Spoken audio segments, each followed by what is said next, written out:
اب پاکستان میں یہ کہا جا رہا ہے، کچھ لوگوں کی طرف سے ایسا کہا جا رہا ہے کہ شاید انڈیا پاکستان میں سرجیکل سٹرائک کرے گا۔ الیکشن سے پہلے جس طرح پلوامہ وغیرہ میں یہ سارے واقعات ہوئے، بالا کوٹ ہوا، بھارت اس قسم کی بیوقوفی دوبارہ کر سکتا ہے۔ بھارت سے کسی صورت ہم جنگ نہیں لڑ سکتے۔ میں تو کتنے عرصے سے کہہ رہا تھا یہ بات۔ بہت سے لوگ اس کو ٹیررزم کہہ رہے ہیں، لیکن یہ ایک ملٹری، اگر مجاہدین نے یا جو بھی لوگ یہ اسٹرگل کر رہے ہیں انہوں نے ایک ملٹری ٹارگٹ کو کیا ہے تو یہ لیجیٹیمیٹ ٹارگٹ ہے۔ ہماری فوج لڑنے کے قابل نہیں ہے اور ہم کو بس اب آرمی سے، ہندوستان سے بالکل دوستی کر لینی چاہیے، سرنڈر کر دینا چاہیے۔ ہیلو گائز، سواگت ہے آپ کا افیئر گوسپس نیوز میں۔ تو ویڈیو میں آگے بڑھنے سے پہلے ہر بار کی طرح پھر سے ایک بینتی ہے، چینل کو سبسکرائب کریے گا اور بیل آئیکن دبانا مت بھولیے گا۔ تو دوستو یہ ہے پاکستان کے ایکس ایمبیسڈر ٹو انڈیا۔ دوستو ان کا کہنا ہے کہ اگر انڈین آرمی پہ اٹیک ہوا ہے تو یہ ایک لیجیٹیمیٹ اٹیک ہے، اور میں ان کو یہ یاد کروا دوں کہ یہ ہندوستان ہے چچا، پاکستان نہیں، جہاں ٹی ٹی پی والے پاک آرمی کو ٹھوک رہے ہیں اور آپ ان سے بات کرنے پہ آمادہ ہیں تو یہ آپ کی ہی سکتا ہے۔ اور رہی بات اگر بھارت کے ایکشن کی تو وہ تو ہم لیں گے ہی لیں گے، کیونکہ ہمارے جوان آپ کی پاک آرمی جیسے جوان نہیں ہیں۔ اور رہی بات پنچ اٹیک کی تو اس میں پاکستان چاہے ڈائریکٹ انوالو ہو یا انڈائریکٹ ٹھوکے گا پاکستان ہی۔ تو خیر دوستو دیکھتے ہیں آگے یہ کیا کیا بکواس کرتے ہیں، اور آپ بھی کمنٹ کر کے ضرور بتانا۔ راجوری پونچھ میں ایک حملہ ہوا اور اس میں اب بھارت کے بقول 5 راشٹریہ رائفلز کے جو ہیں وہ سپاہی اہلکار جو ہیں وہ ہلاک ہوئے۔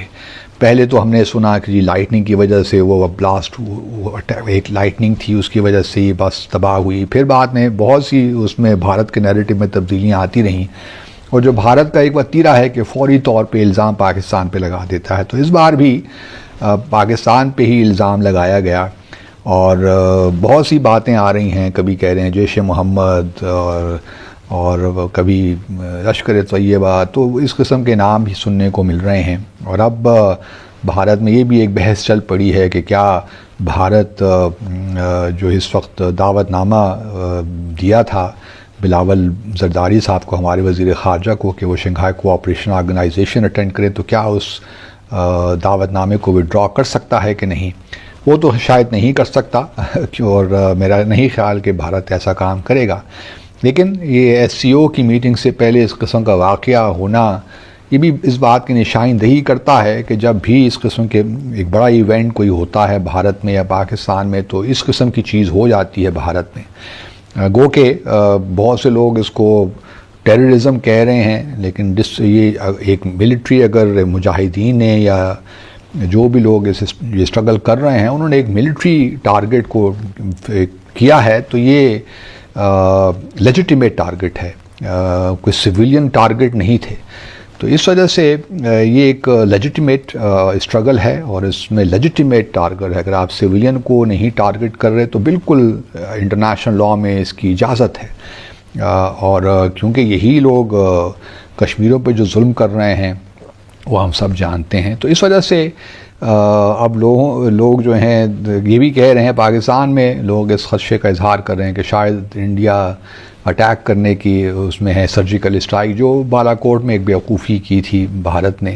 میرا نہیں خیال کہ وہ اس دفعہ کچھ کرنا جا رہے ہیں، کیونکہ اس وقت ایس سی او کی پریزیڈنسی بھی بھارت کے پاس ہے، G20 کی پریزیڈنسی بھی بھارت کے پاس ہے۔ تو جب تک یہ ساری سمٹس وغیرہ نہیں ہو جاتی اس وقت تک میں کم از کم نہیں دیکھ رہا بھارت کی جانب سے کوئی ایسی بیوقوفی مس ایڈونچر۔ لیکن یہ ممکن ہے کہ اگلے سال جو ہے الیکشن سے پہلے جس طرح پلوامہ وغیرہ میں یہ سارے واقعات ہوئے، بالا کوٹ ہوا، بھارت اس قسم کی بیوقوفی دوبارہ کر سکتا ہے۔ بی جے پی کی جانب سے ہم یہ توقع رکھ سکتے ہیں کہ اس قسم کا واقعہ دوبارہ ہو جائے، لیکن وہ الیکشن سے کچھ عرصہ پہلے ہوگا اگر ہوا تو بھارت پاکستان ہمیں کوئی مسئلہ نہیں ہے، ہم چوکنا ہیں۔